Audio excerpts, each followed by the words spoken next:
Okay, for this question here, what I'm going to look at is trying to make equivalent statements. So I want to say what tan 11 pi over 6 is equal to by using other angles in other quads, essentially.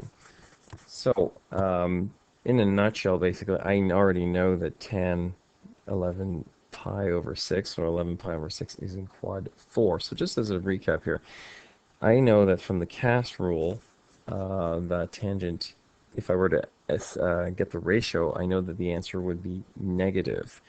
So having said that, I know that if I were to find its related acute angle in quad 1, that I would have to use the negative tan of that value to get that answer, as you can see here. So tan of pi over 6, tan pi over 6 is in quad 1, pi over 6 is quad 1. But for it to be equal to tan 11 pi over 6, I have to actually say that I have to use the negative version of it, because this value here, tan pi over 6, is a positive value if I were to evaluate it. This value, tan 11 pi over 6, would be a negative value. So for them to be equivalent, I have to use the negative tan pi over 6 to make it equivalent to tan 11 pi over 6.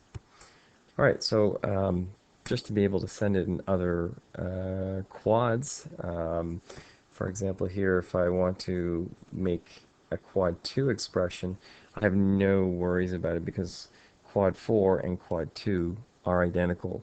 Tangent will be negative in both of those quads. So here I have a direct statement: tan 11 pi over 6 is equal to simply tan 5 pi over 6. Having said that now, tan 11 pi over 6 is going to equal to the negative tan of 7 pi over 6. Why? Because, again, I'm referring to a quad 4 answer, and the same argument as before, the quad 1 and the quad 3 are going to be negative answers of this one, because in quad 1 and quad 3, tangent is positive, and here it's going to be negative, so I have to say negative of that. Just for fun, I just put a coterminal angle. These are completely identical. These are both in quad 4. This is coterminal to that angle.